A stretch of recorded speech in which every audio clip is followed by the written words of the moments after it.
says we're online. I just need to see the newest feed. I don't know how to do it.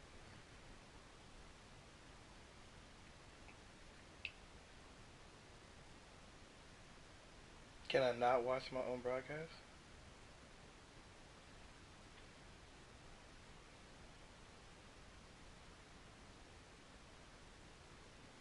Could you maybe go to Twitch on your phone and check and see if we're on there?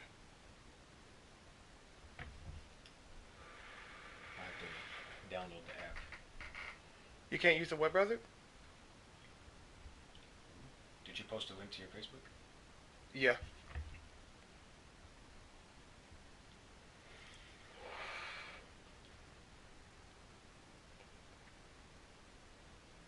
Or it should have anyway.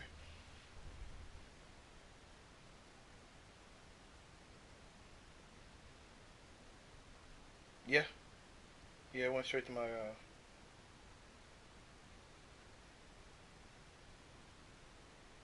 it even tagged the game. It didn't change anything that I fucking said in that title though.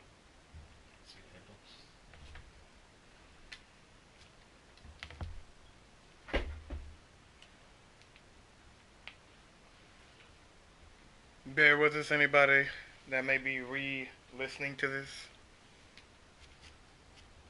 First time, gotta make sure everything's right.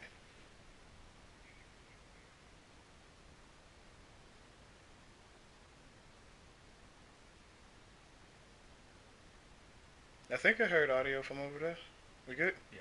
It sound good? Mm-hmm. Like loud? Like understandable?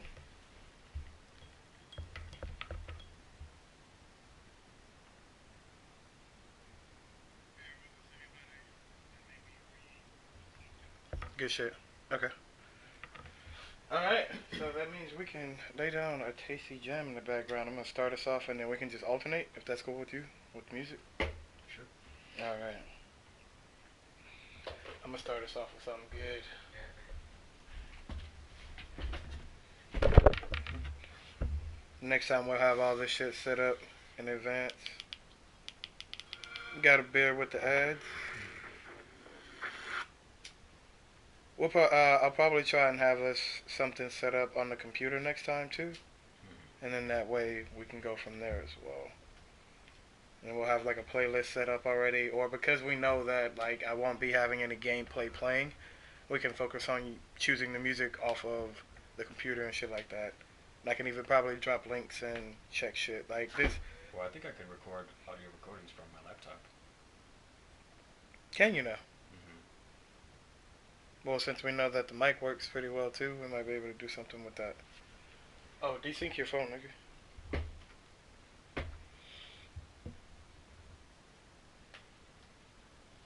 You still got it?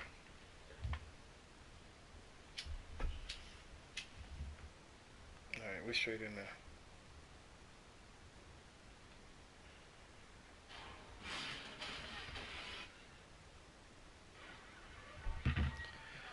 Alright guys, this is our first attempt at our little podcast. We'll be talking about a whole bunch of different stuff, ranging from real topics to things that might be going on in our lives or things that we see going on in society, or just we're filling it out. So bear with us and thank you for tuning in. This week we're gonna start off with a couple basics. So the first thing we wanted to talk about is the president election. Like, not any of the technical stuff, like why electoral college is there, why it fails, or any of that other stuff. But it's just that we have fucking Donald Trump as the president of our United States of America. Did you ever think it was gonna happen, man? I know, like, Nope. yeah, he was up there on the poll, but like, did you really even think that this was a real reality? This is real right now, man. It is absolutely insane. This dude openly said that in order to catch terrorists, you have to go after their families. Which is treason, or like some shit like that, and you're supposed to get disqualified, and he didn't. I mean, if anything, that's a really barbaric statement to make as a president that's like a anyway. violation of the UN or something, like you can't go after people's families. Like, and they may not have known anything either, and then you about to try to waterboard these people or any of this other dumb shit, because you know what they do behind closed doors. They say they don't torture, but these niggas torture. You already know it's fucking heavy torture. See, and that's what he said at the start of his run. And then it just got more racist and more insane from there.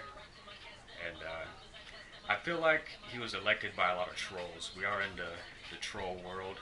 A lot of trolls are getting up at that age where they can vote. So I feel like a lot of people probably voted for him, ironically, because I didn't see the exact numbers, but I saw that some people wrote in Harambe.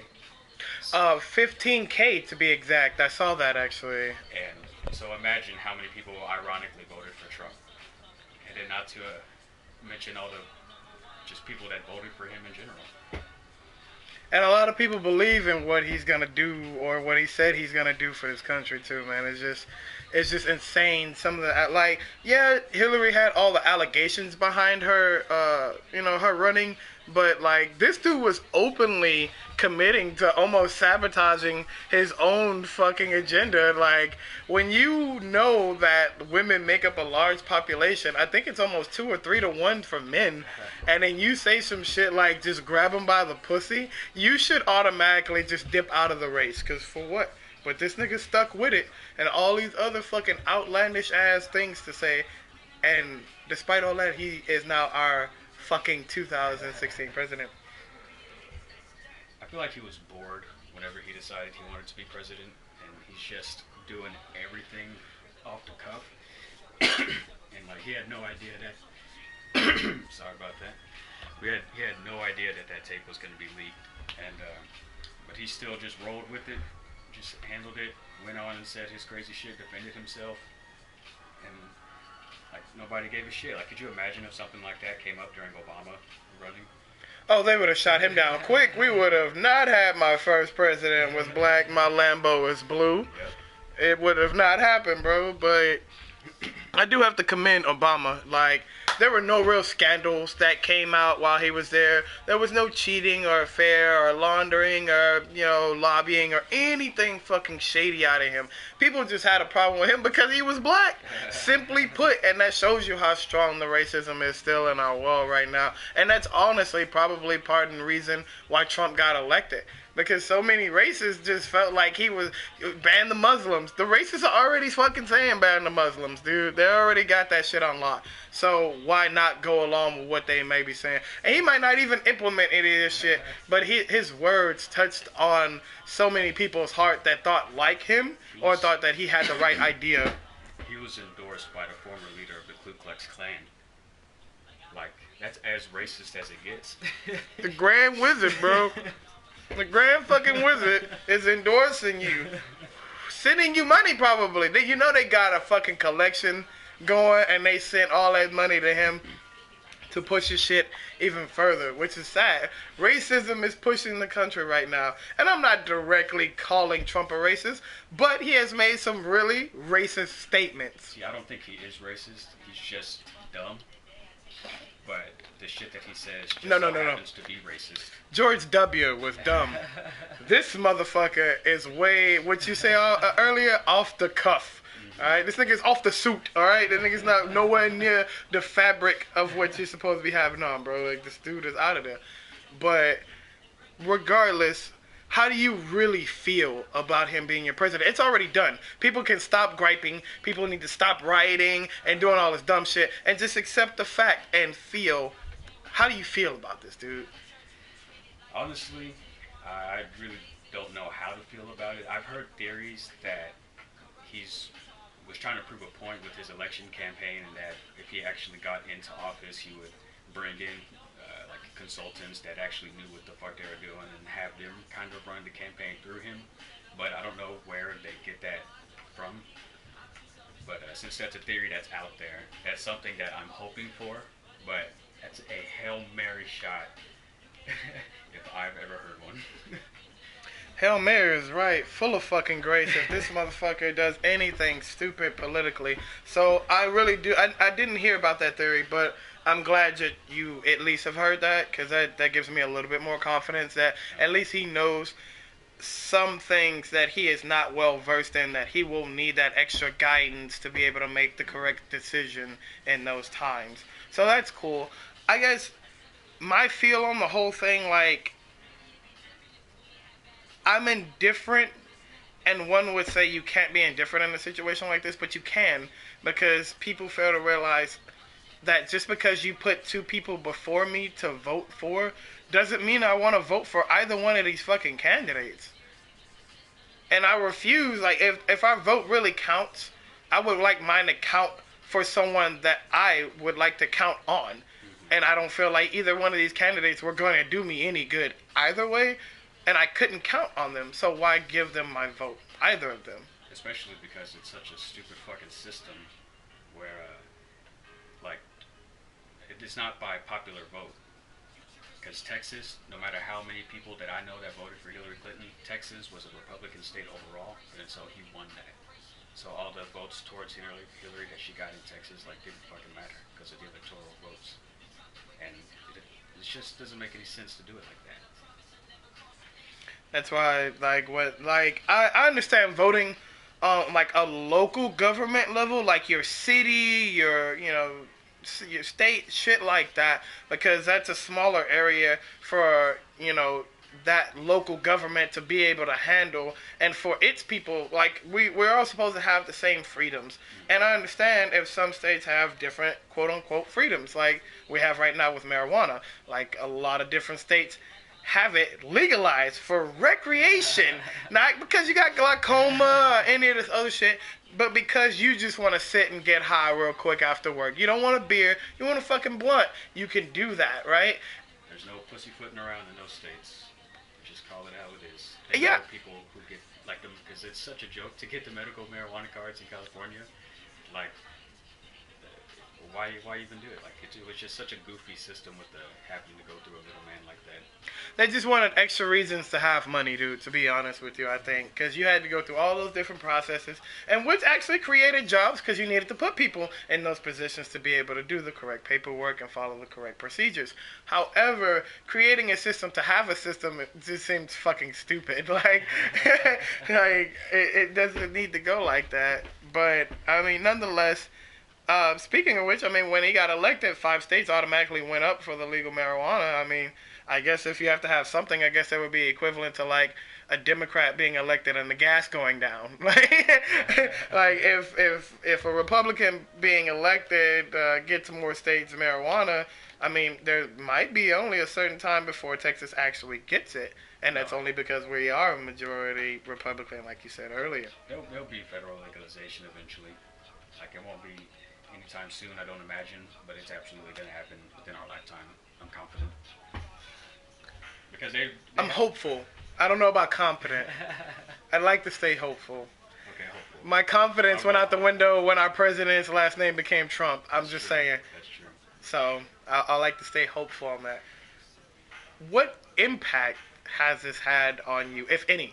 I don't know if it has had any or if it's going to have any, but do you feel like it's had an immediate one, or do you feel like this will be a ripple and you'll feel him being provided presidency a burden later on? A little bit of both. Just because of, I know he was endorsed by Chris Christie, and Chris Christie was like hard against marijuana, and also he's said crazy shit about Mexicans, and I do know people who are here illegally.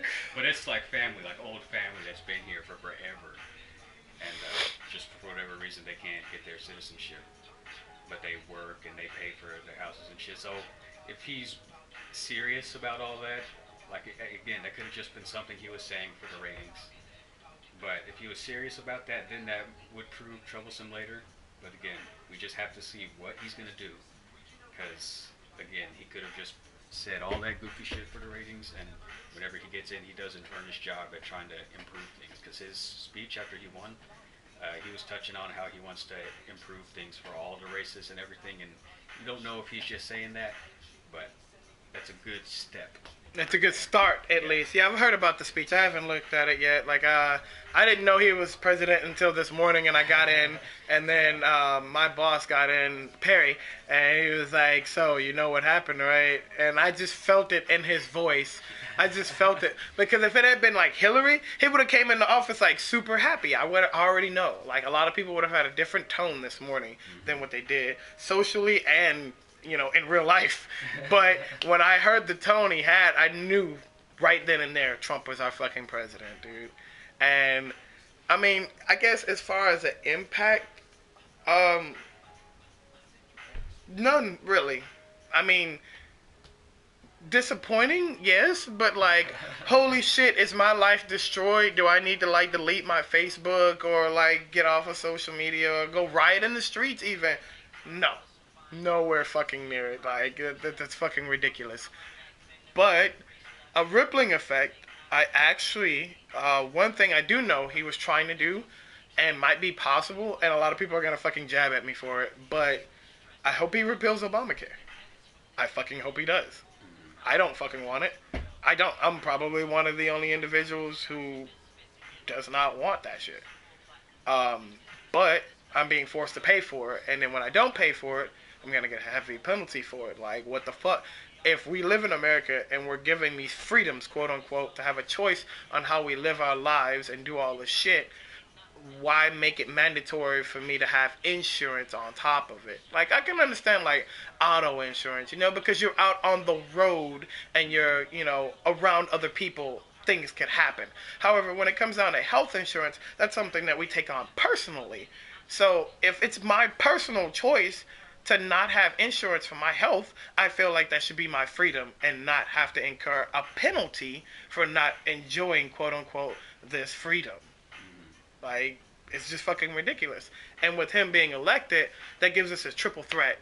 Republican, Republican, Republican, every fucking where. And they were already heavy against a lot of the stints that Obama put in place.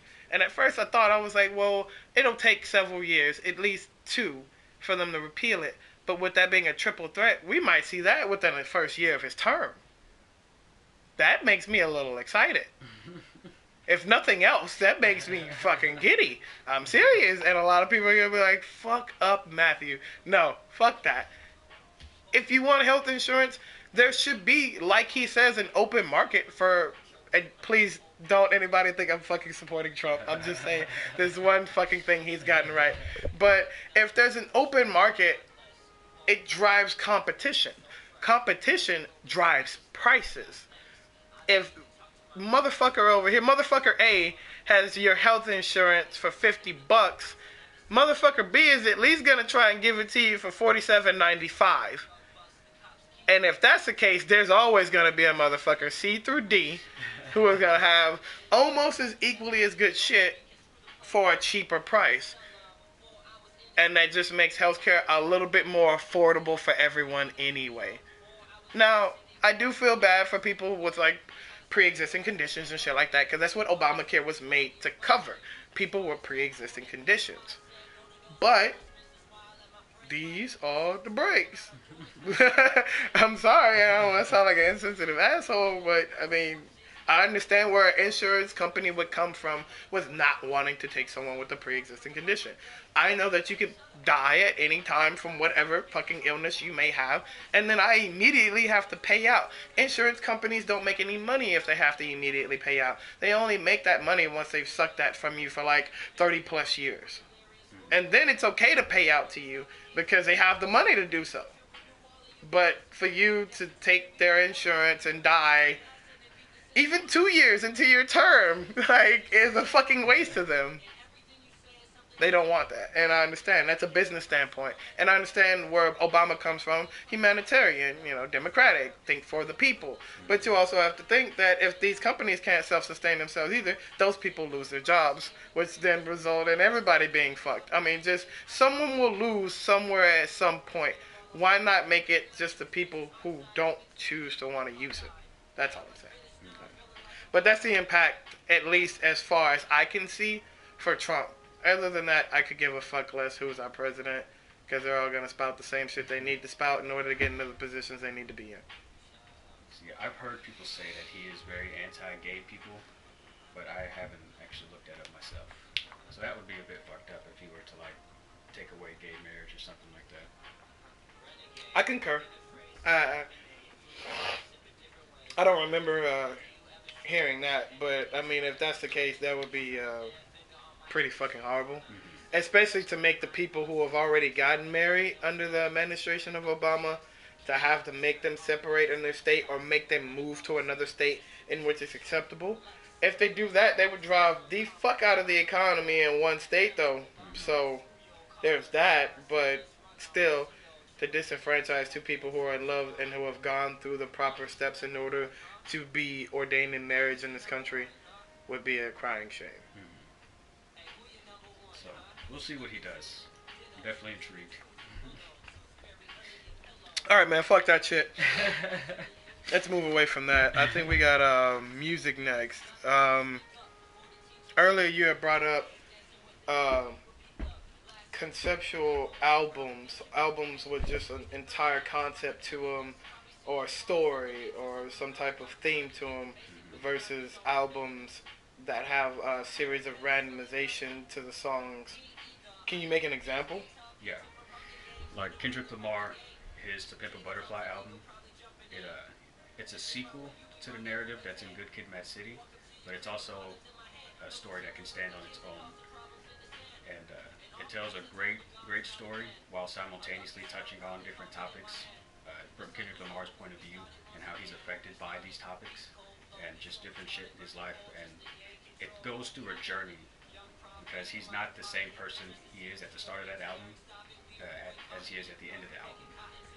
And it's just quite an experience, and especially when the writer's as talented as Kendrick Lamar and they have the wordplay, and he's so just crazy with his music and just the diversity of it. And so I really enjoy concepts like that, and because I could just go on and on about the story in that album and why I love each song. But now J. Cole has 2014 Forest Hills Drive. And that album definitely has a theme to where the songs go as far as content and like what he's talking about, but there's no story, there's no connecting the songs. You could even listen to the album on random and still enjoy it probably just as much if you were to listen to it how it's supposed to be heard. And that's not to say that the songs aren't as good or he doesn't have some songs that are better than Kendrick Lamar's and absolutely on To Pimp a Butterfly. Like I would rather listen to Tale of Two Cities than How Much a Dollar Cost, but just overall I enjoy the concept more than just these series of songs. Okay, I like that. Now, I have a question that's been brewing then. Dr. Dre's album, Compton. Mm-hmm. In which one of those two categories would that fit? Because to me, it has a little bit of both. But if you had to put it in one, which one would rule the majority of that? So that one's a bit of a hybrid type album, which is why that one is so special. It is a great album, and I do put it up there with To Pimp a Butterfly. But that's not the norm. That's Dr. Dre being the fucking genius that he is. Having a little bit of both, a twist on it. Yeah, alright, yeah. That's why he's Dre. Because I was thinking about it while you were describing both of the albums, and I'm thinking through the song tracks and everything. I'm like, well, it feels like, you know, the songs, every other song has to deal with the story that's going on, and then, like, vice versa, you have every other song that's almost kind of like a hype song to go in between, almost like a scene change song in a movie. You know, how they do, like, kind of like a background scene change that kind of flows you into the next one. But, yeah, thank you for that. You see, what I think it is because, you know, Dr. Dre, I mean, everybody knows that he doesn't write the majority of his raps. Of course, he's a producer. Yeah, and he gets his people to write it for him. He could have been incredibly influenced by To Pimp a Butterfly, not to mention Kendrick Lamar was on that album, and you better believe he wrote some verses for Dr. Dre. This is correct. So that could have something to do with it. Nice little influence from a fellow dog. Little dog coming in the world with the big dog already. Little switch up. You can write for me, homie. I'm giving you permission. You don't have to ask. Go ahead and write me a track. I already got the beat for it. You don't even need to listen to it. Just make me something. And they just went in the studio. I bet there was some hardcore shit like that. It was like, I fucks with you. I fucks with your music. Come do me a favor. Mm-hmm. And that would have been what it would have been to have been a fly on the wall when they were discussing laying out this album. Because I'm pretty sure they both had a good hand in making the album, and probably even the direction of the album too. I was listening to Kendrick Lamar's most recent interview on The Breakfast Club, and in it, Charlemagne asks him why why there wasn't a lot of Dr. Dre production in the album, and like he just smiled and was being cheeky. He's like, "We working on something." He's like, "It's like I wish I could say something." He's like, "But I can't." But we're working on something, and so that alone, you can tell that there just must have been some crazy creative juices flowing. Dude, too good. All right. What do you prefer? Do you enjoy a Kendrick Lamar album more than a J. Cole album? See, not on the rappers. I'm just saying like that. That style. Yeah. I got you.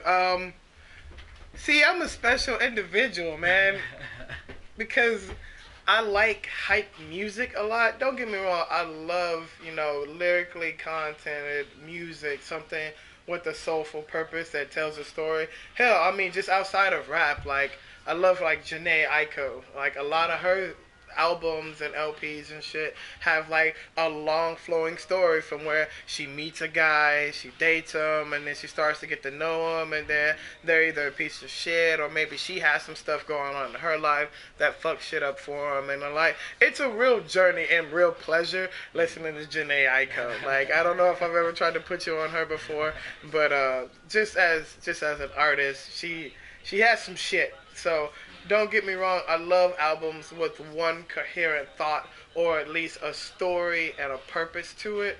But I also really like a series of different songs on an album too that don't need to actually cohere to each other. Like, to me, it actually exemplifies an artist's range. From they might hit you with a soft track with, like, they got an R&B artist that just featured on them real quick, and they hit something soulful, and then the next track you got the big club banger, the Jimmy shit, it's whatever, but the Jimmy Choos, I'ma shoes, some shit like that, the random shit that you're gonna hear on the radio first, right? But Kendrick Lamar does both though, because even though his album is a story, the style of music for each song is totally different. But I mean on some extremes though, like okay, for example, one song they might be talking about money, cars, and clothes, and the next song they talking about straight murking the block type shit. So that's what I mean on a random tip. Backseat Freestyle, Mad City. All right, bitch. All right, well, I'm gonna pull an artist that you can't relate to then, like Designer. Like, Designer got some real ignorant shit on his fucking album, and, like, some of it is, like, it has a point to it, but overall, the album is random as fuck. There's no, like, story behind this album at all. There's a whole bunch of dumbass songs thrown on the album. Jam it, don't jam it, whatever the fuck, that's what it is. And it just shows his ranges, and there's no fucking background to it. It's just there. It's almost like he took a canvas and a paintball gun and went to fucking town. When Kendrick makes an album, it might have different colors and extremes as far as style and continuity, but when he's done with it, it's gonna paint one beautiful ass picture. You see what I'm saying? That's the difference in the album and the art, like the artistry. So that's why sometimes I like my random shit. I like when an artist will just go crazy and just put some shit on the canvas and just be like, I don't even know what I'm supposed to be looking at, but that's what it is. Do you like it? So. Well, I was asking, which do you prefer? Because I love Kanye West as much as anybody, but I would rather listen to Kendrick Lamar. Okay. Well, I guess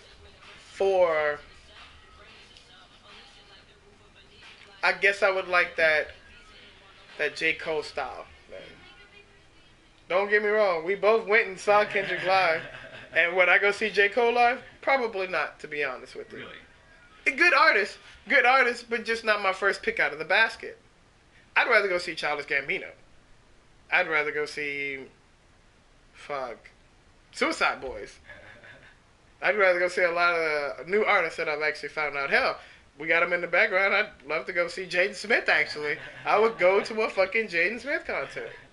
Shit, I saw Ray Shrimmer at Voodoo Fest. they were okay. I felt like they could have done a lot better.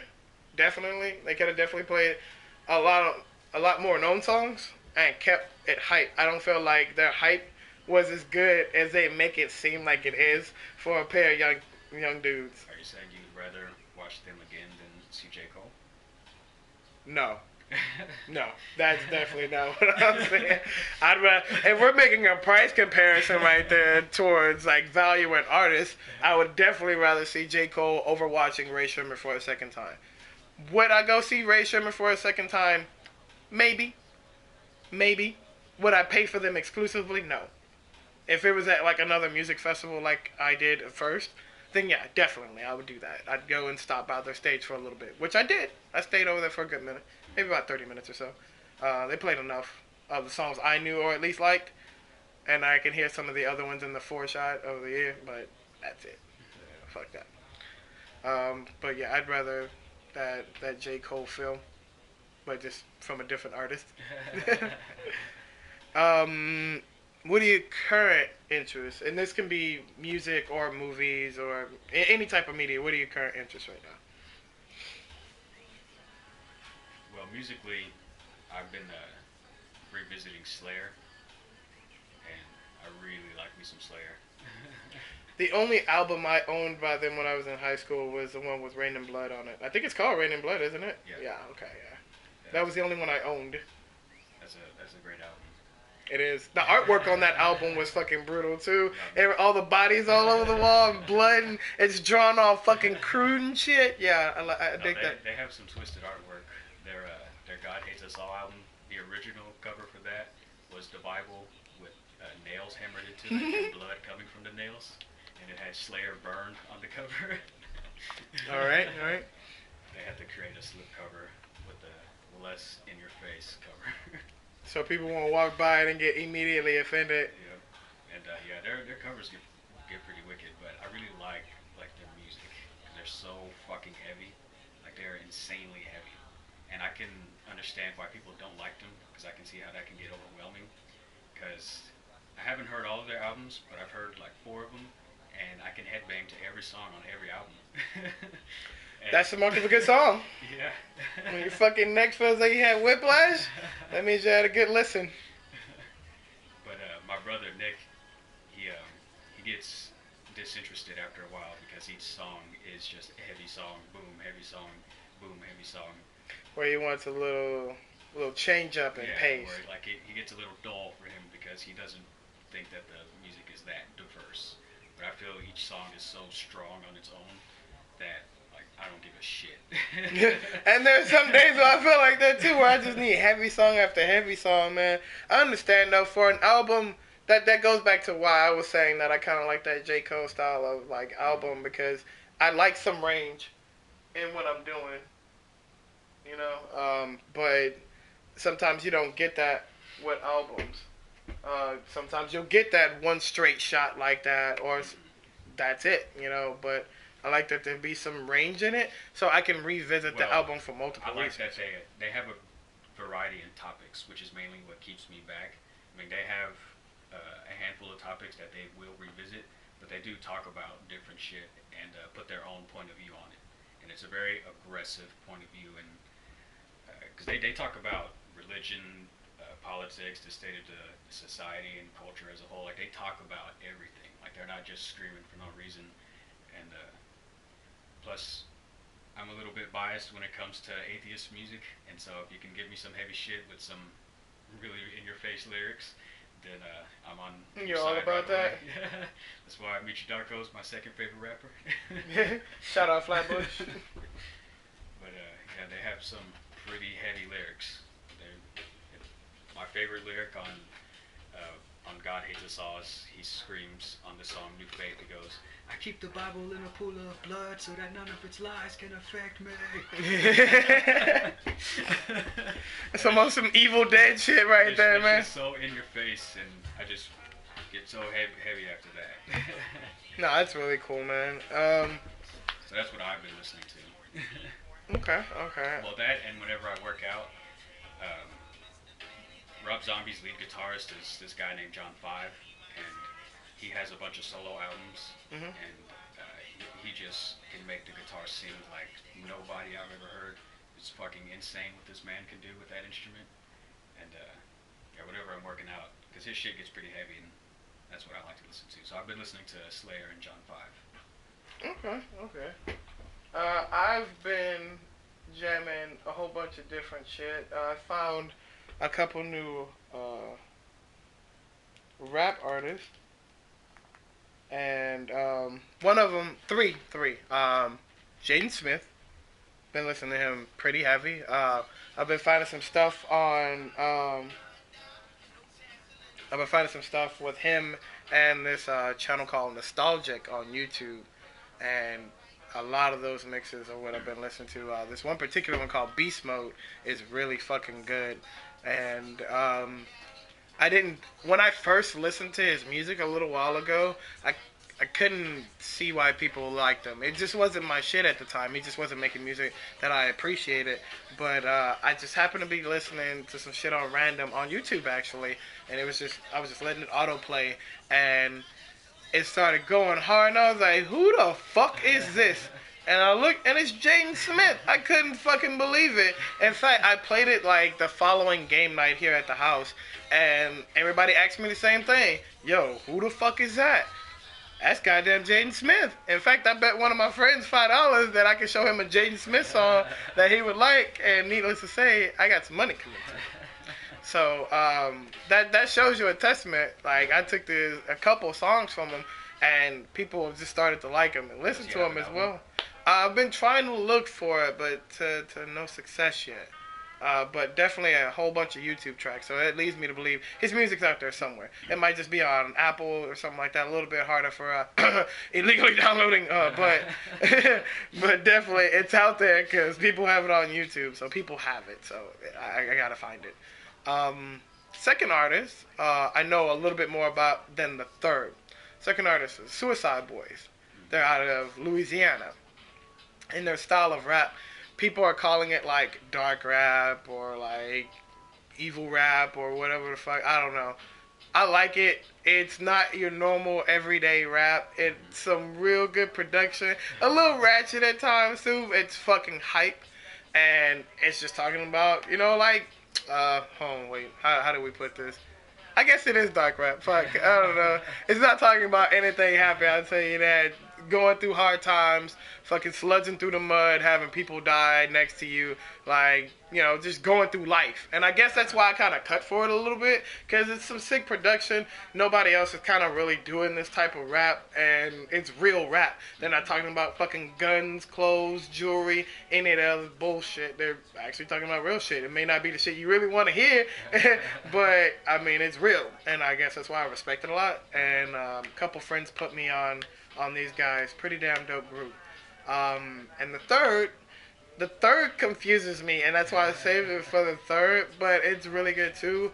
The reason why it confuses me is because I can't tell whether it's one person or if it's two people or if it's one person and he has like a split personality and then he's speaking as such. The reason why it's hard to tell is because there's a lot of heavy distortion in it too. Like, it's heavy bass and heavy distortion, almost on like some rock, rap, distorted shit, but it's not rock. It's definitely rap, but almost on that real heavy distorted voice. So sometimes he'll be rapping like low and you can hear him and it's like, you know, down to earth, and then he'll hit like an extreme and be like, what the fuck do you think you're doing?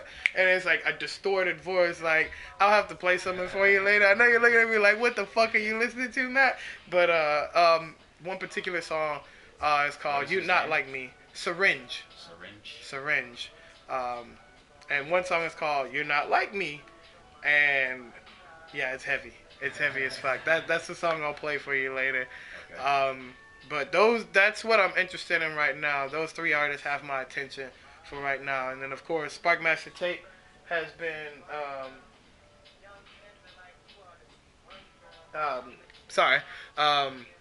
Sparkmaster Tape has been putting out some new stuff. And I like most of it. There's only one song I didn't cut for. And it wasn't that it was a bad song. It was just kind of like outside of Spark's element for once. And I wasn't used to it. And that doesn't make it a bad song. And I might even go back and listen to it a couple more times. You never know. I might like it down the line. It might be something that has to grow on you.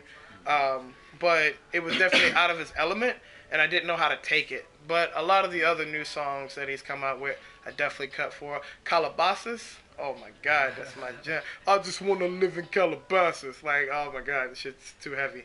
And then I got my homeboy Rob on Spark Master Tape. So he's been listening to Live in Lavish, which he just came out with a music video for. So that's been trending a lot too. So, but that's what I've been interested in as far as music. Anything film-wise? Well, I did recently go see Doctor Strange. Oh yeah, that everybody did. That is definitely one of my new top Marvel movies. And it's not even just for the movie itself. It's the visuals and the action in it were so goddamn well done that I just forgave any flaw that the movie might have had. You know, to be fair, not that it had many flaws, mind you. But, I mean, every origin movie has its little stumbles here and there. Even Guardians isn't perfect, but that one's my favorite. I guess the only real gripe I had with the movie, though, was the fact that they whitewashed the Ancient One. Come on now, like, why, period. Let's pause on that. I don't know if you've noticed, but this isn't the first film that's done the whitewash real quick. I don't want to defend this movie, but I did read a story that, because the Ancient One is supposed to be, what kind of Asian? Like, Tibetan? To be fair, I don't know. I butchered the shit out of that.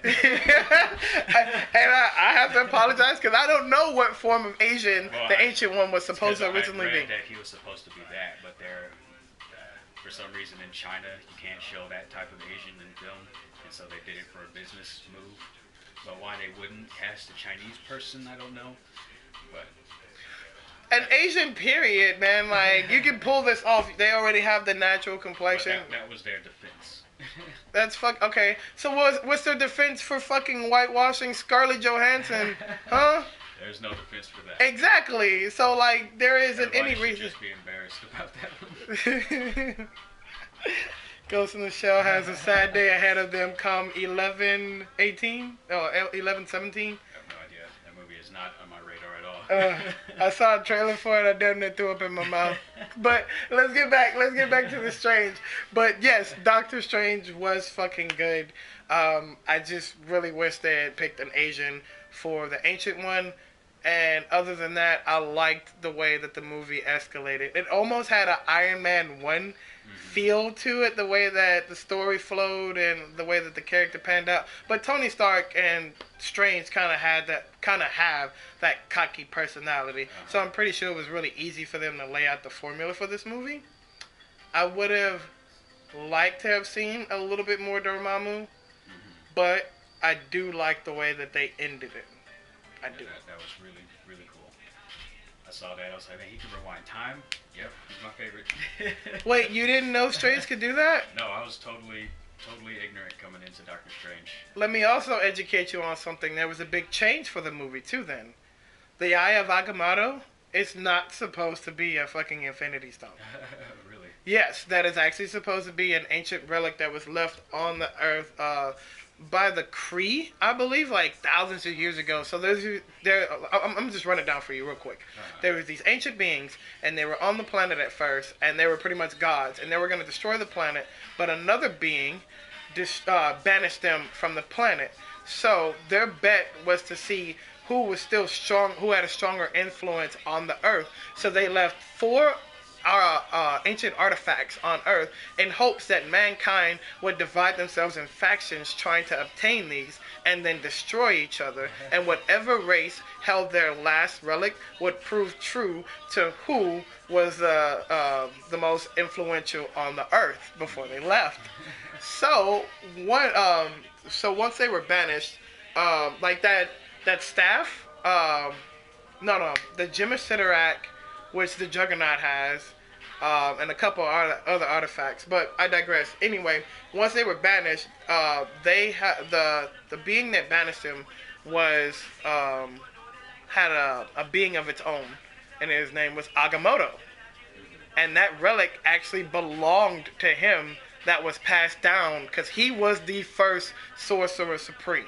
The being was just a god that banished the other ones, but then that being wanted to consolidate all of its knowledge. I think it was it. Oh, that's what it was. One of the gods that was banished came back to Earth, but came back with another entity. Then all they wanted to do was gather magic. And then those two consolidated their information into one being, and that was Agamotto. And he started the whole Sorcerer Supreme thing. And so when he passed, his relic was passed down from Sorcerer Supreme to Sorcerer Supreme. That wasn't supposed to be a fucking Infinity Stone. They just wrote that into the story to tie in. Because his natural power, if you go and look up anything on Strange, his natural power is to be able to control time. Because that's a spell in one of the books of Vishanti. That's what it was. His spells come from the book of Vishanti. And the two beings consolidated their magical power into that book, which were all of their spells. And from that book, he can pull out any spell he wants. In fact, in the original of Doctor Strange, like in the comics, the first version of him was only ever brought in to rewrite a plot device because he was that powerful. If he needed a whole fucking galaxy gone, boom, there's a spell for it. If he needed people's memories erased or time reversed or any of that stuff, boom, there's a spell for it. That is not supposed to come from the Infinity Stone. That is supposed to be one of his natural spells and abilities that he possesses. But they wrote that into the timeline as being the time gem inside the ancient Eye of Agamotto. So they've definitely changed it, but Marvel has outright said that this is the MCU. This is an entirely different universe, and they've even gone through the trouble of numbering their universes. I don't know if you know, like they number each one of the Earths or different timelines, but this one ends in like 4 9s or something like that. So they call this MCU Quad 9, and then the other one was like Earth Continuity 616, where like most of the normal shit happens. So yeah, they changed up shit big time from the comics, and I thought that was the only thing that caught me off guard, but I like that they tied it in tastefully. They did it tastefully. The movie was really well done. I feel like the director of it must have watched Inception and was upset that it wasn't trippier and decided to take his movie to the next level. A whole nother level. Because that first opening cutscene just reminded me of that hallway fight scene in Inception, but this was way more fun. And just all the different buildings moving in the background, I was like, man, this is really fucking cool. And then the fight scene at the end where he's rewinding the broken city and they're dodging the debris while fighting simultaneously, that was just too badass. I told you from the get-go, as soon as I heard that a Strange movie was announced, I didn't even know who fucking Cumberbatch was before Wrath of Khan and all that shit. I didn't give a fuck who was playing him. I just figured Marvel was going to do this movie right. Because eventually Strange will play a real integral part in taking down Thanos, as long as they're holding a little bit of the comics and the MCU, to be true, then Strange will have a big part in taking down Thanos. So will Adam Warlock if we get him too. That Infinity Stone is what he uses to rewind time, and Thanos is supposed to get all the Infinity Stones. Yeah, I'm sure he's gonna play some kind of big part. Because in the comics to the start of the Infinity War, did you know it all started with Thanos just snapping his finger and erasing half of existence? Nope. Yeah, that's how it starts in the comic. He just boom. That's how powerful Thanos is naturally. That's why it's called the Mad Titan. You think they'll make him that OP in the movie? They can't. In the comics, though, it was the reason for them forming the teams that they did, though, because he even killed some of the well-known superheroes. I think even with that snap, he killed, like, all the Fantastic Four or something like that. Goddamn. Yeah. But I think they only did stuff like that, too, because, imagine if you were able to gather people like Reed Richards and shit like that, like the natural geniuses of the universe, and then put them together against Thanos.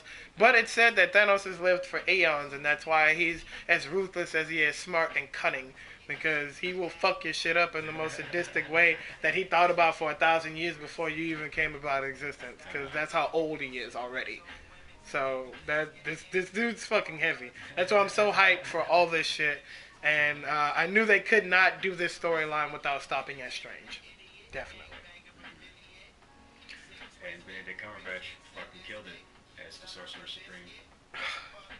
Dude, like I loved him as his fucking Khan in Into Darkness, so it was only a guess and a hunch that he was gonna kill this role too, and he did.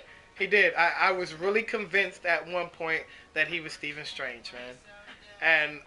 And there was a fan theory going around before they picked the actor, and I was excited for who they had picked at first. Well, who they had rumored to pick. They were supposed to have picked Littlefinger from Game of Thrones. Really? Yeah. I think he would have made a cool, suave Doctor Strange. I can see that. Come on, but Sansa. I I can rewind time. I can also see him not being the leading man. Like, I can see why they went with Benedict Cumberbatch over him. He does have a very commanding presence about himself, doesn't he? Yes. To say the least, I guess. Anything else other than Strange? Anything coming out before the end of the year that you're excited about? There's this movie coming out this Friday, actually, called Arrival. I don't know if you've heard about it. I don't know anything about the plot. I'm just such a crazy fan of that director that it's reached a point with him where I don't need to know what his movie's about. I'm just going to avoid all trailers and then go watch them. And so That's a heavy commitment. there's quite a few directors that are like that, where I like David Fincher, who made Gone Girl and Fight Club and The Social Network. Gone Girl was a good movie. I did not think that was going to be a good movie, and that was a fucking great movie. Yeah, exactly. So I love David Fincher. So there's a handful of directors that are like that for me, and this director became one of them. He made Prisoners. I don't know if you ever saw that. It's got Jake Gyllenhaal and Hugh Jackman. And he made Enemy, which is another movie with Jake Gyllenhaal. That one is trippy as fuck. And then he made Sicario. I think I've seen Sicario. That's a badass movie with Benicio del Toro. He's like an assassin dude or something like that? Yeah, and the Mexican cartel. Either I've seen it or I've definitely heard about it, but that's Sucker Coed. No, that's a badass movie. So he's just a great director. And this movie that he's having called Arrival, it has to do with aliens coming onto Earth. And so I haven't seen any trailers or anything for it. I just read reviews. And apparently, like, it's going to be like an Academy Award contender. And it's going to be one of the first sci-fi films since, I think, Avatar and District 9 to get some Academy Award recognition. God damn. So it's getting really good reviews. And so I'm going to go Friday morning and check it out. Alright. I don't think I'm actually hyped for any more movies this year, so I'll just see what comes out. Even Rogue One? I'm half in, half out about that. I know they're on the roll right now. You know, I know they got their whole timeline planned out too. But I'm not trying to get hyped for it. So just in case it fucking sucks, I don't get my heart broken. Same thing that happened with Ghostbusters. I thought the movie was gonna be shit, and a lot of people still don't like it. But I saw it and I loved it. I'd watch it again. Fuck you guys. I mean, you see, I can respect that, but I'm confident that Rogue One is gonna be good. All right, man. Yeah, man. I'm not jinxing it, man. I'm gonna just let it fucking go by the wayside. We'll see how I feel when we get there. And I'm not sure if you would be excited about this one, but the Assassin's Creed movie adaptation comes out this month, I believe. And I really like that game series. It's not my favorite, but I do enjoy it.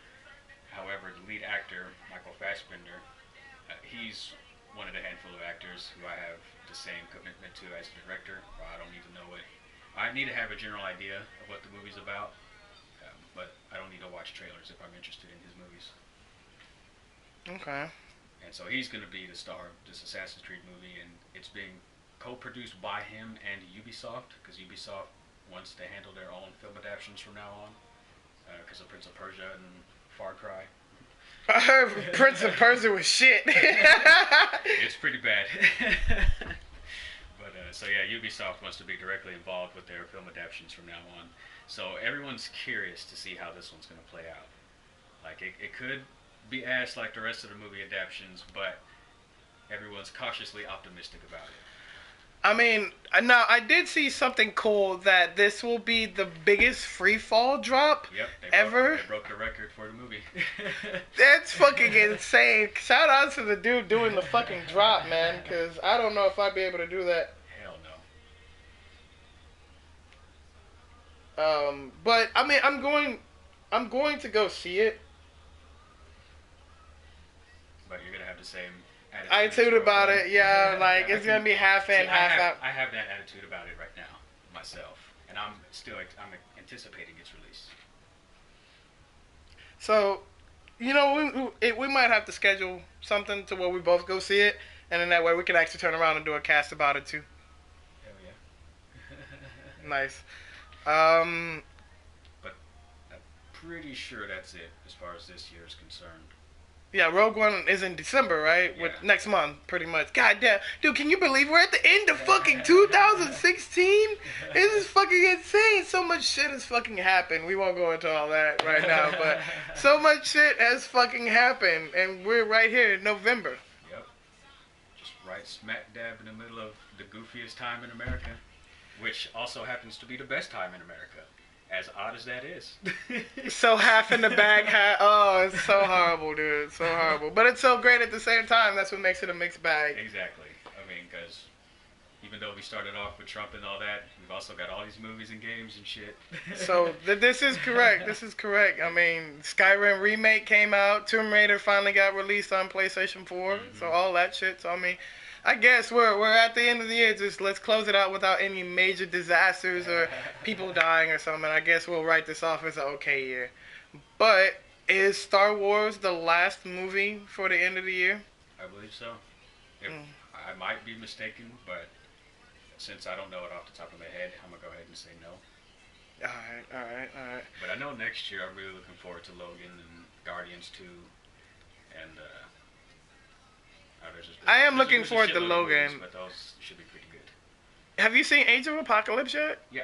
Okay. I've seen it multiple times. All right. So after the scene where like spoiler, sorry guys. After the scene like Wolverine walking down the hallway is Weapon X and fucking just going crazy, I was like, yo, if they do Logan like this, because it's supposed to be rated R, right? Yeah. So, I mean, rated R gives them all free reign for, like, blood, guts, ass, and titties. So, I mean, like, I'm all about those four things. I mean... You think there'll be ass and titties in a Wolverine movie? I mean, Hugh Jackman gotta fuck something. You think Hugh Jackman is gonna be in a movie and not fuck something? You fucking out of your mind, dude. Get out of your mind right now. You got me fucked up. Yeah. So, can see that. Little ass, maybe a titty, maybe even a nipple. It's R-rated. We might get a nipple, and then blood and guts, because I want him to rip some shit up with them claws. Oh, absolutely. So you know, if did you watch the Wolverine, the unrated version? He's come out with so many of those movies that I don't know which one I've watched because they're all titled the same. There's only been two. Well, just Wolverine Origins, the shitty one. And there's the Wolverine, where people feel okay about, but I really like that movie.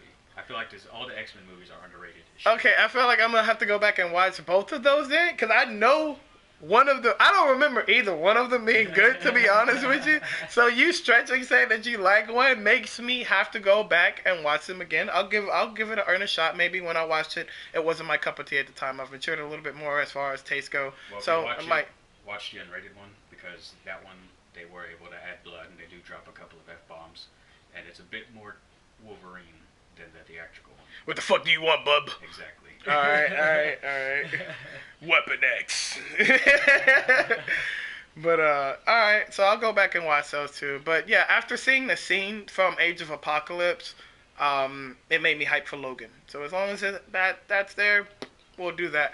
I didn't want to get into next year's cinema yet, because, like, there's a ton of shit next year. Like you said, Guardians 2 right there. That's enough for my whole 2017 to be good. As long as, and I saw the trailer. I saw one trailer, and you know my rule. My rule is, if for people who don't know, is that I will only watch one theatrical trailer for a movie. Because nowadays, when they do trailers, they fucking oversaturate them and put more and more shit in it to where I feel like you could just watch the trailers and that's the movie. Which apparently is what's happened to Rogue One. And I'm glad I've only ever seen the very first trailer for that. I as well, sir. I as well. And even now, it's been a while since I've actually seen it, and I'm scared to go and look at it because I might find the wrong one. That I don't remember a lot of it. You know, just remember her being in the space station or, like, you know, in the base, and they were like, who the fuck do you think you are type of shit. And I don't even think they said that, but I'm going to just roll with it. But I know it was something like that, and that was enough to get me hyped for the movie. But like I said, we had that discussion a couple months ago about them getting ready to change the tone of the movie, and then they reverted back. Exactly. So they're being wishy-washy with me right now. So I have to be as fickle with them as they're being with me right now. So don't think my half in the bag sense of the word for this is dissuading me from actually wanting to see the movie. I want to see it, and I would like it to be good. However, I will go in half cocked until they give me otherwise to believe that this is going to be fucking dope. That's all. So if that's the end of the movies, But I do just want to say a little bit one thing about Rogue One. Oh God. Because it was directed by the guy who made. Oh God. Well, who directed who? What did he direct? The Godzilla movie. Which I understand how people feel about that movie, but whenever I saw it in IMAX 3D, the visuals were so fucking insane that to think about that guy playing with the Star Wars universe in IMAX 3D, I can't fucking wait. One of us has to be excited, because fuck me, man. I don't know if that'll work. Alright, so now we're at the end of the year. We've had a lot of shit come out, and we touched on this for a little bit. I didn't even mean to spread it out, but games. Last part of our segment. What games are out right now that you don't own that you would like to own? I have an entire list, but the ones that I'm most excited about, the Elder Scrolls Skyrim Remaster is really beautiful, and whenever I was watching my brother play it, I got the same feeling watching it in the updated version as I got whenever I first played it. Like that same kind of excitement. And so I can't wait to get back in there and redo every quest the way that I love to do it and just sink hours into it, especially because I didn't finish or I didn't get to play Dragonborn, that DLC, so that's a whole little story that I get. Is Dragonborn included in the game? All the DLC is included in the game. There was more than one piece? Yeah, there was haha, I get it, One Piece. There was Dawnguard, the one about the vampires, and on that one I played against the vampires, and it was pretty badass. So I definitely need to play where I get to with be the a vampire. See, I'm that goth kid that I'm automatically gonna be. I'm a vampire. I'm a vampire. Then they have the Hearthstone, I think it was, but that one was so you can build your own house and set up armor and decorate your house and shit and adopt kids. It was pretty fun. And then what the fuck? You didn't know about that? No. Yeah. You can adopt kids and build houses and like you can decorate them however you want and everything. And now, what if you're a bad character? Can you sell your kids into like slavery or anything like that? Probably not. Fuck. But I don't know because I just built a house. I don't want kids in real life. I don't want kids in my games. God damn, savage life. Motherfuck these kids. I don't want them virtually. That's why this nigga don't play The Sims. It was like, kids, let that shit burn, nigga. It's fucking horrible, Alex. Get these fucking kids away from me. Yeah, so I'm looking forward to reliving the excitement of Skyrim, but then also experiencing portions of it for the first time in this new presentation. So that one's at the top of my list. But okay. Then, I really want to try Gears of War 4, and Battlefield 1 was pretty badass, and I hear the story is great. I hear the gameplay for that is just amazing, period, it's actually. Insane. The multiplayer is an insane amount of fun. Just the graphics suck you into it. They make you believe the background more, and you feel for it more. And then the kills, the bodies, their bodies just react so realistically now that it's a bit sadistic, but you get a little bit more satisfaction out of slaying your foe. We'll make it a little PG for that since it's already graphic in the game. You can impale people with the bayonets on your rifles, and it has little kill animations depending on what angle you come from, and it's a really fun game. And the campaign is supposed to be epic as fuck. Yeah. So you think it'll be one of those games that make it to VR? That would be insane. I feel like it might be a bit fast-paced for where VR is at right now, because even the Batman game that they have, isn't crazy. But I'm sure eventually. Nice. Any other titles? I'm really excited for Breath of the Wild, the new Zelda. Oh, okay. I was like, what the fuck is that? That's not supposed to come out until the Switch, though, right? It's going to come out simultaneously, I believe, with the Switch and with the Wii U. But I'm really excited for that one. Whenever I watched the trailer for that, I got the same feeling as I did when I saw the first trailer for The Last of Us. And I know how you feel about that game. But I'm gonna have to go back and replay this game, man, because everybody I talk to, man, The Last of Us, fucking Christ. well, I'm a bit biased because I love zombies so much, just zombies, anything, and so if you can give me a zombie story that not only focuses on zombies but also like good characters that I can care about, and it make me feel different emotions as the narrative goes along, and the gameplay is so fun and intense. So that's why I love that game. Is just really cool. So I had whenever I first saw the trailer for it, like I had like, man, that game is gonna be badass. Like I had that crazy feeling, and I got that same feeling when I saw that Zelda trailer. So I can't wait for that. I understand that feeling. I got that feeling the first time I saw the trailer for Final Fantasy VII when I was a teenager. I've never felt like that about a game ever since then, dude. But I guess... Last of Us and Zelda, the only times it's happened. Goddamn. I guess I'm going to have to go back and play The Last of Us again, man. Because like I said, I got through maybe about 15% of the game, and I just wasn't feeling it. There were other games that I was playing at the time, like Tomb Raider. That Tomb Raider remake, grabbed me by the balls, man. I couldn't play anything else at the time. I can understand, because that one is more of a video game. Like it's more fun. It's a bit unrealistic at times and a bit goofy. But what? Goofy? It has giant samurai statues.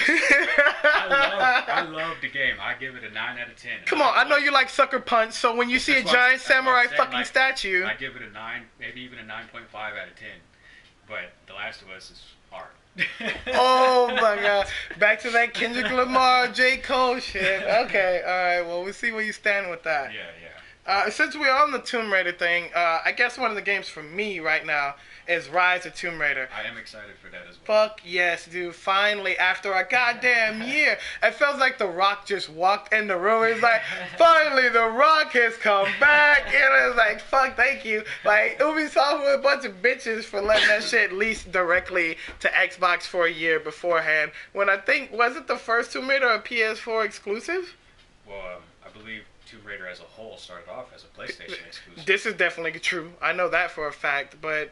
fucking Christ. Why a whole year? Why a timed release like that? Why not generate all your sales at one time? I think it was because at that time, Xbox itself didn't have a whole lot of exclusives. So they must have... They tried to give them a leg up? Yeah. Oh, poor Xbox. You know them hoes don't sell in Japan, right? I did not. Motherfucking opening day, nobody was in line for that shit, bro. Nobody gave a fuck about a box with an X on it, dude. This PS4 nation, the entire fucking country is PS4 and Wii. That's it, dude. Fucking Xbox, go back to America where Trump. Fucking Xbox supports Trump. No, they don't. Don't fucking do anything. I'm sorry, guys. But yeah, besides Tomb Raider being the hype for me, of course, like you already touched on, Skyrim, and it seems like you did way more shit than me on that game, so that means I'm at least gonna have to double you over when I play this fucking game, so I got you.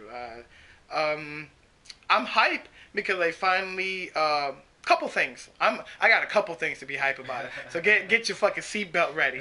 Alright, so my niggas over at Blizzard finally fucking spoon-fed us what we wanted all along. They fucking gave us Sombra on the computer. She's out on PTR right now. PTR stands for Public Tales Realms, if nobody knows. But they're testing the character out to see if she's well balanced enough before they release her to not only the actual servers for PC, but as well as console. And I've been watching gameplay, and boy, will I tell you, straight hard on. Fucking something of an epic beauty. And this character, and I keep telling people that this character was gonna be dumb, and nobody believes me. She's too weak, and blah blah blah. I will show them weak. I'm gonna show them some weak sauce, bruh. And not to get stuck on that, but next door, still in the same IP, Blizzard has now announced a whole bunch of new shit for Diablo 3. We thought we were going to get Diablo 4. I didn't want Diablo 4, Alex. I didn't. I'm still enjoying Diablo 3. You have to remember, as a kid, I played Diablo 2. Wasn't the gap between Diablo 2 and 3 an insane amount of time? It was like almost 10 years. Like it was a big, long time before they did anything with it. Hell, for the longest, in fact, now, I still have Diablo 2 installed on my computer. So, I mean, that shows you how hardcore with the game that I played. But I don't think that this game is at its shelf life yet. I feel like there's still some things to squeeze out of. I just feel like Blizzard hasn't put enough into it. Well, our prayers have been fucking answered. They came out with a fucking exclusive DLC dungeon that's going to be an HD remake of Diablo 1. Wow. So instead of having to purchase an entirely new game, you just enter this dungeon and you will be effectively thrown into the role of playing Diablo 1. One of which I did not get to play.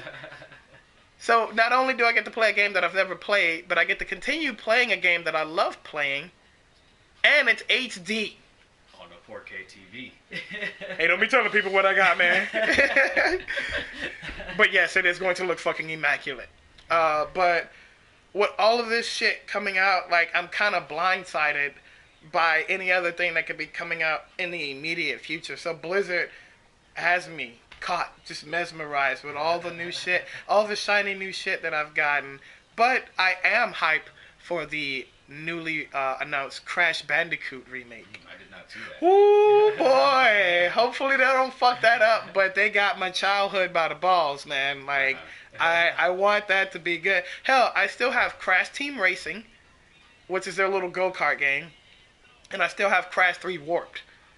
And I play them quite often, actually. Shout outs to Rodney Dayday, the only person that can ever beat me in Crash Team Racing.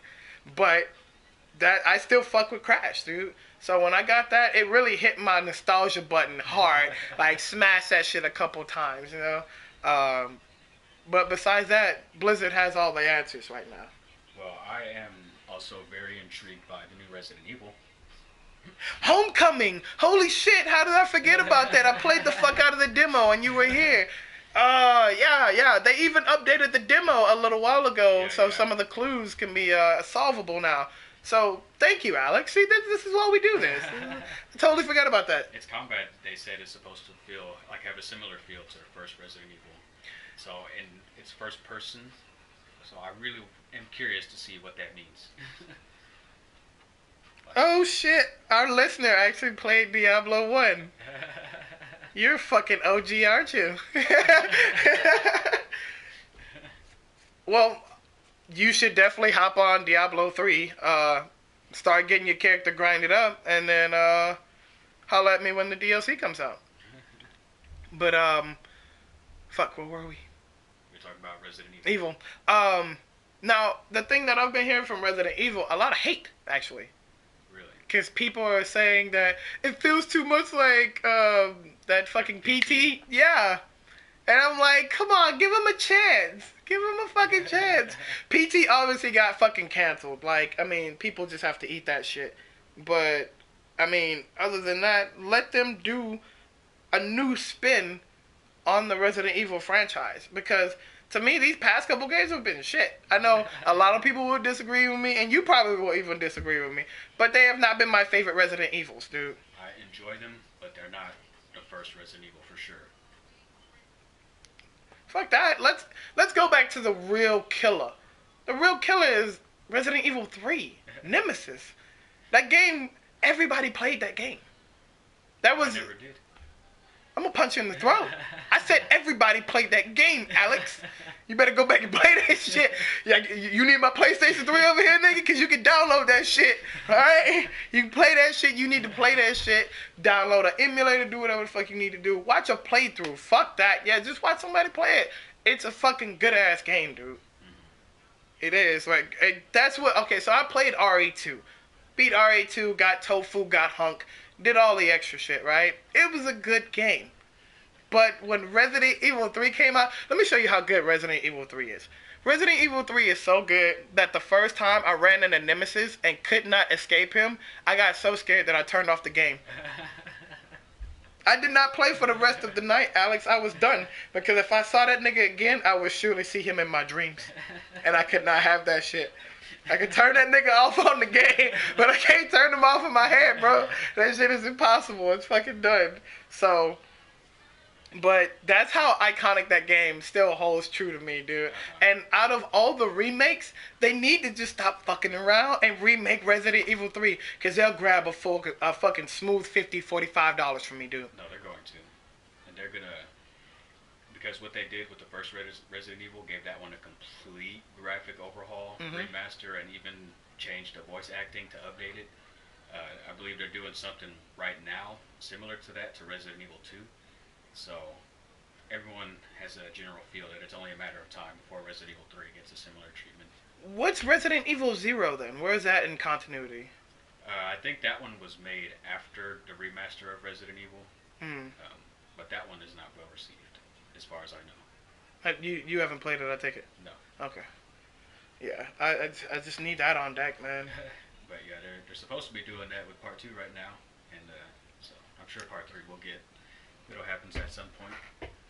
Haven't you seen that businesses now have made a business of remaking, remastering older games? Yeah, because that's what I feel like. Gamers are very nostalgic. Every single gamer loves their stories of when they first played games or when they first played a series or something like that. And if they're able to recreate that with the technology that we have today, I mean, why the fuck not? I'm gonna tell you why the fuck not. Final Fantasy VII Remake is why the fuck not. Well, not everybody does it the way it's supposed to be done, for sure. Like, some people just lazily port it over to where you, like, might as well just play the other one because it doesn't have that fake forced feel to it. And they're just doing this to squeeze out all the money. And it's Kingdom Hearts style, like fighting. Like, fuck that. Just play Kingdom Hearts then. Like, no, I don't want that. I want my turn-based strategy. I want a real strategetic feel to my fucking game. Not mashing buttons into a spell. And, because I'm going to tell you what's going to happen if I play the game. I'm going to cheap it the fuck out. I'm going to find a loop or get some type of item that isn't supposed to be used for something else, or find something glitchy in the game, and I'm going to exploit it, and the game is going to be automatically goose. And not only that, but they're not even giving us the entire game in one swallow. We get it in spoonfuls, like children. What the fuck is that? What are they doing? They're making it into episodes. Wow. Separate DLCs that you will have to pay for every time. Well, like any market, there's the fucks that do it in the fuckiest ways. So fucking stupid. Like, why even play with my emotions like that? Like, it doesn't. Just release the game. You're already not even making it the way that I want it to fucking be. But then on top of that, you're gonna release it in this gay ass fucking style. And don't get me wrong. I love Kingdom Hearts. I am very hyped for Kingdom Hearts 3. In fact, when I lost my previous PS4, I was like, damn it, why is they gonna just announce fucking Kingdom Hearts 3 out of nowhere? Because they already did 2.8. If they're doing 2.8, that means they're already done with 3. They're just waiting on their own release date. They want to milk sales from 2.8, which they're going to get a sale out of me. I'm going to buy 2.8. It's like playing Kingdom Hearts 2 with a whole bunch of different elements, and they're going to upgrade the graphics. And I haven't played Kingdom Hearts in a long time, so it's going to hit me a nostalgia button one more time, and they're going to get some money from me as soon as 2.8 comes out. Exactly. But then, when it's done properly, it's a fucking godsend. Yes! That will get my money. Final Fantasy VII will not get my fucking money. If I get it, it's going to be after all the episodes have come out, the hype has died down, and it's cheap as fuck on the PSN store. And I'm talking about under $100 for the whole fucking shebang. Because they're going to try and rape you. The game is going to initially be fucking $60 to $70 like any other PS4 game.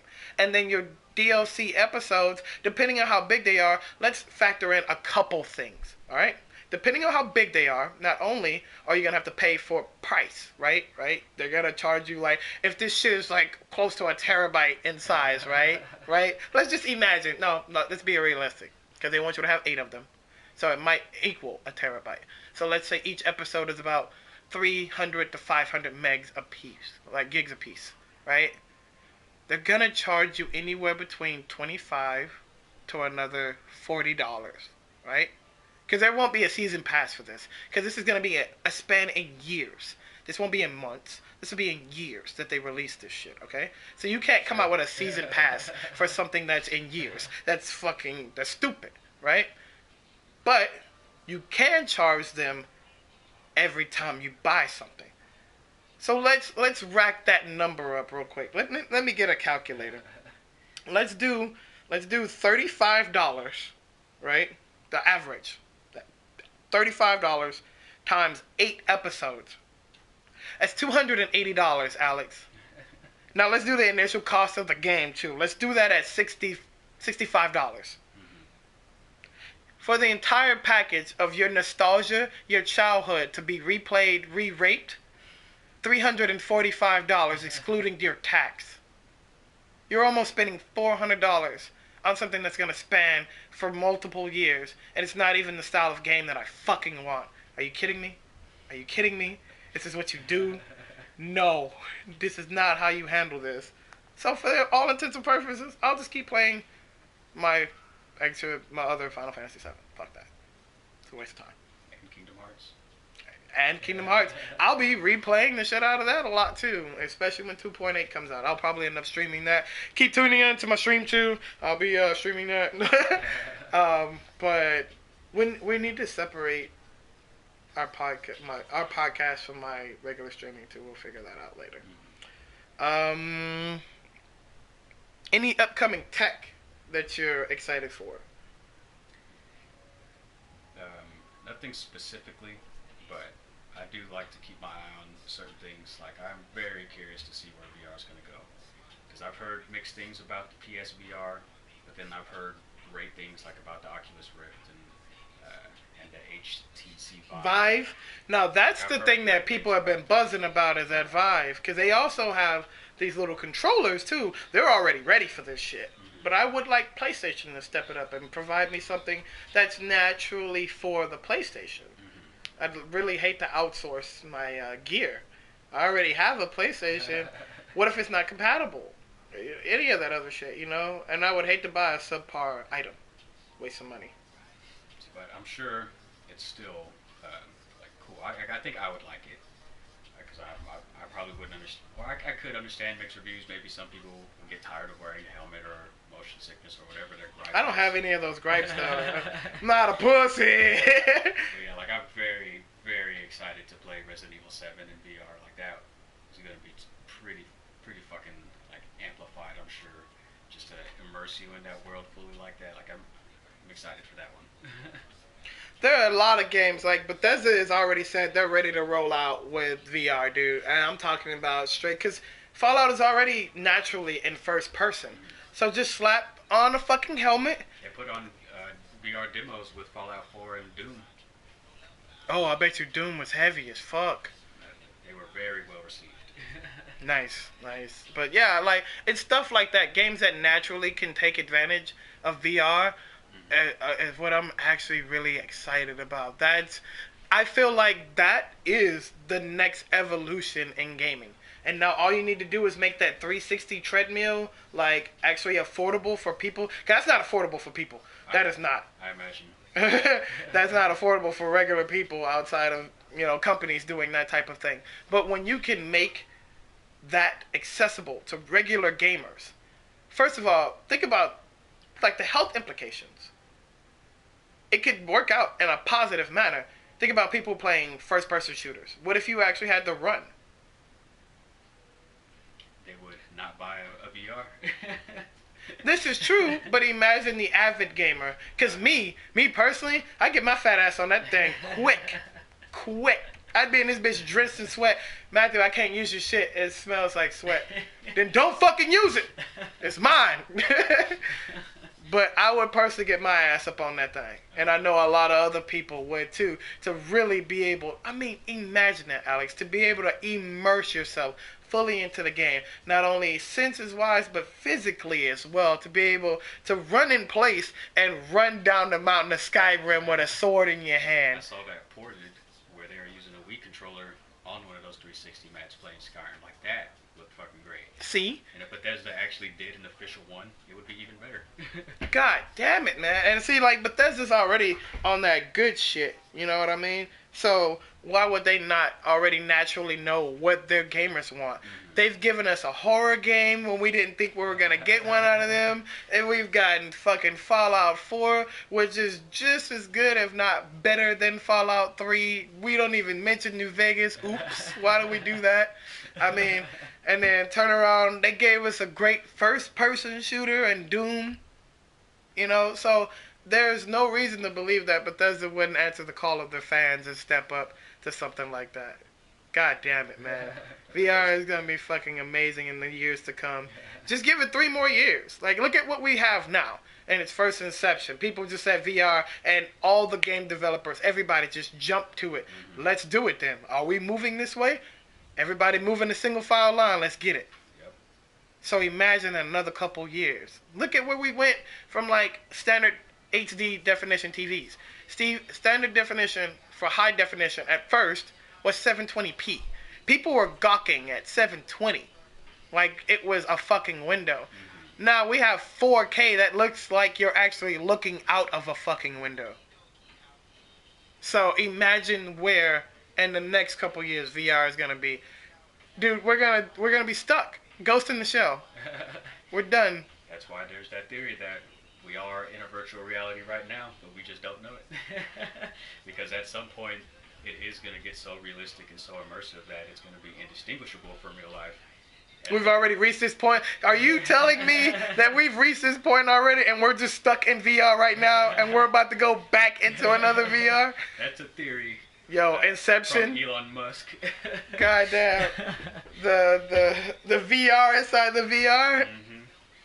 That's too heavy, dude. That's on some Keanu Reeves shit. Stop blowing my mind. We'll stick to the regular one for now. But speaking of 4K, where do we go from here? VR. So nobody's gonna buy TVs anymore. No more TVs. It won't happen anytime soon. Probably not within our lifetime, but it's absolutely going to happen at that point. TVs are going to become obsolete. I'm sure. You think so? I'm pretty sure. TVs have been a part of the of mankind since we found out how to make one and transmit signals. That's a bold statement to say that we're going to go beyond the TV. We are. There's all sorts of technology that we don't use anymore. Does anyone use VCRs? Hey, man. That was the shit in the day. Be able to record your own shows, dude. Hell yeah. I used to record music videos. It was great. CD players, like all this shit, and that's all obsolete. It's just going to keep happening unless something happens to Earth, like innovation is not going anywhere. So we will outgrow the TV. I mean, look at this shit. Like, imagine this, dude. Like, we don't even have landlines in our houses anymore. Everybody's got a fucking phone in their pocket. Back in the day, you had to go to like pay phones, and it was all special and shit. Right? They had a phone house and shit. You gotta go use the phone and connect to who you wanted to talk to. In the fucking 20s, there was places you had to go to get your picture taken. Everybody's got HD cameras in their fucking pockets.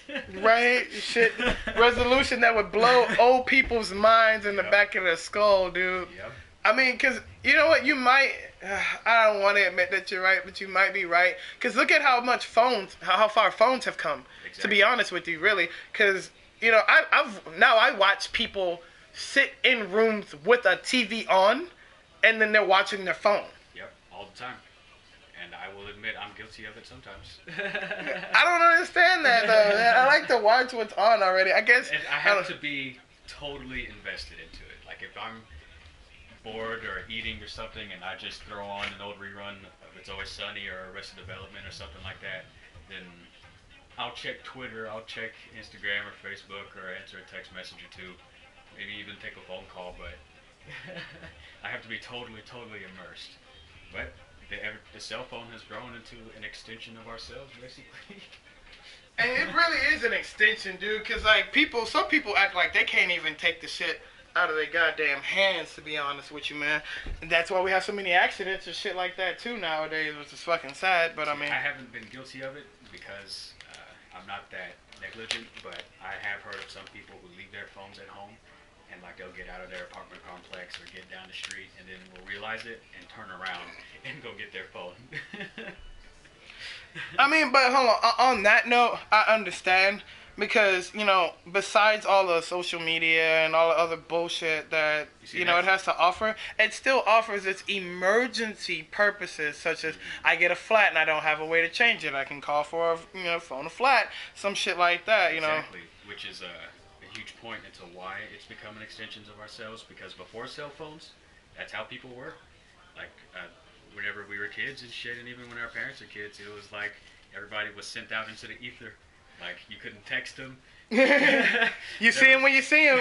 Hey, you're right, because I used to go to the movie theater and I'd have to call my mom from a payphone in order to come and pick me up when I was a kid. So, I mean, now you got a cell phone. I'm pretty sure at that time you never, like, thought to yourself that one day I'm going to have this cell phone or this phone with me at all times.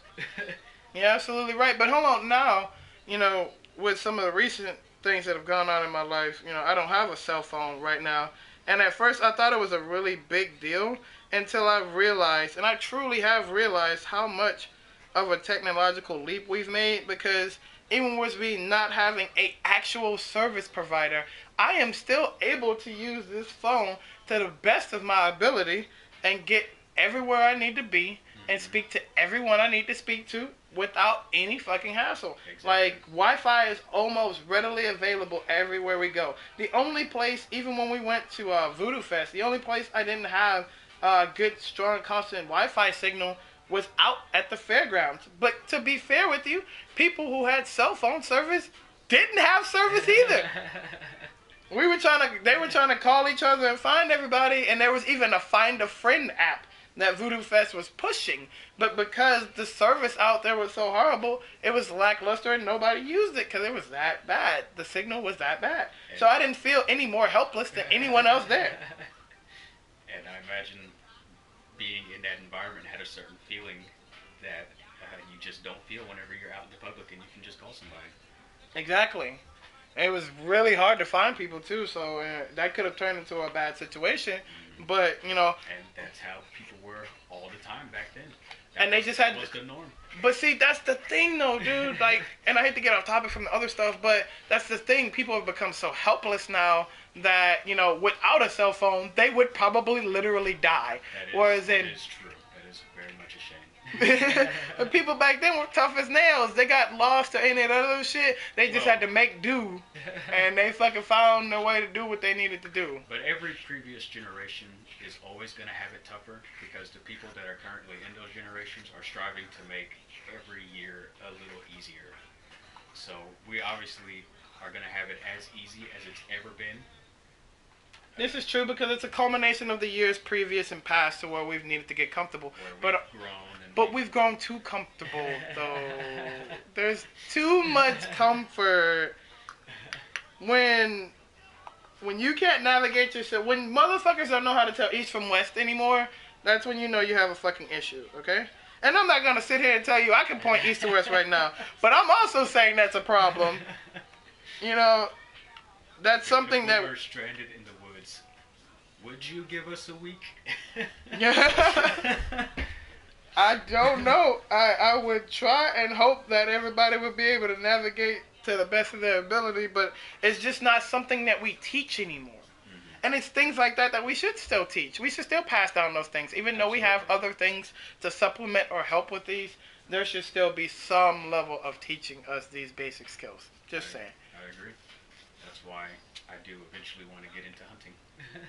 Dude, I want to go hunting so bad. And not just to kill, not just for the thrill of it, but it's just to be able to go and get your own food, sustainable food. Yeah. And you don't have to worry about it being fucked with by anybody. Like, that's as pure a meal as you're ever gonna get. Have. And especially like if you have a house and you can have your own garden in the backyard or something and have all your vegetables and fruit and shit be natural too. Dude. Like, and most people don't live that way, but that'd be the way to do it. Because if for some reason the power plants and shit go down and people can't go to the store and buy food, most people are going to be fucked. But if you've already got your garden or you got a meat locker full of meat, like, you're going to be fine. Yeah. And then, like, see, and that's the real thing about hunting, too, is that I really want to see how, like, grueling it was for people to not only have, like, found their own food, but to have, you know, cleaned it, tended it, and cooked it themselves. That has to have some sort of merit that come with it too. Yeah, I bet you it tastes great. It has to. My friend in high school, he went hunting for the first time, and he caught him a chicken, or it wasn't a chicken, it was some kind of bird, and he cooked it and said, knowing that he killed that bird and skinned it and made it himself and like prepared his own meal whenever he was out camping. Like he said, that was one of the best feelings he's ever had. Just that sense of accomplishment. Hey, no lie. Whenever I have, because I have friends that go hunting and shit like that too. I just haven't gone with them, but they'll bring back like fresh venison and shit like So that. good. It's the best. So It's good. the best. And then if you go and try and buy it somewhere, It's nowhere near good. Expensive as fuck. That's to one. mention, That's one. And you can't find it everywhere. Like you really gotta look for it. You can go with Buc-ee's. Shout out to Buc-ee's. Best place ever. But it'd be way easier to just kill a 1,000-pound animal, have all that meat for the year. Well, hey, that's why you got to get the training up too, because average man can't just take out a 1,000-pound animal like that Well, either. yeah, you don't go hunting by yourself, that's for sure. Unless you that dude. Yeah, I would not attempt hunting without a group of at least 3, just so we could all carry the load of whatever we got. You'd have to. But yep, we are absolutely gonna outgrow a lot of technology and shit. And even with hunting, we have the craziest bow and arrows, and we have guns and shit. So even though hunting is a bit more grueling than going, or not a bit more, it's a fuckload more grueling, and some would even say barbaric, compared to going to a grocery store, we still hunt with more ease than ever before in history. This is true. There are ways to definitely make this a lot easier. And you can shoot from like about a mile, well, probably not a mile, I don't know about hunting rifles, but you can shoot from further away than ever before. You don't even have to come in contact with the animal at all, Mm-hmm. but you know it's a clean shot. And then, like you said, like look at Tomb Raider. I hate to reference a game, but that's real. Like she was hunting with that compensated bow and arrow, and it was definitely putting shit down. And if you see those fucking bow and arrows, they'll put a human down too, real quick. If you put an arrow in a motherfucker from one of those, they will surely not fuck with you. They go through bears. They're gonna go through us. So, anything else on the topic today? Any other pieces of tech or any other topics that we touched on that you want to touch on before we wrap up? I really do want to get a Switch. Yes, everyone's gonna get a Switch. That's just hands down. Everyone has to have a Nintendo Switch, and everyone has to have a Nintendo Switch because everyone will want to play with each other. Especially because you can do that at a fucking restaurant now. You can do that anywhere. We can do that shit on the moon, son. Be in my spacesuit, whooping your ass and smash. See, we've already outgrown the TV right there. We're on the inception of starting to get used to going out without it. We can have the same kind of fun in our living rooms on the go now. It's happening. Fuck. Even You though right. we're taking out a little TV, that's just baby steps. These are baby steps. Because, you know, motherfuckers gonna start to find out ways to do that Tony Stark expanding technology. Yep. Because Apple played with the concept with a little mini projector that projected a keyboard. There's this thing called, what the fuck is it? It's called Leap, and or Magic Leap or something like that. And that's a little necklace that you can wear, and it projects little holograms. But the holograms, you can manipulate them.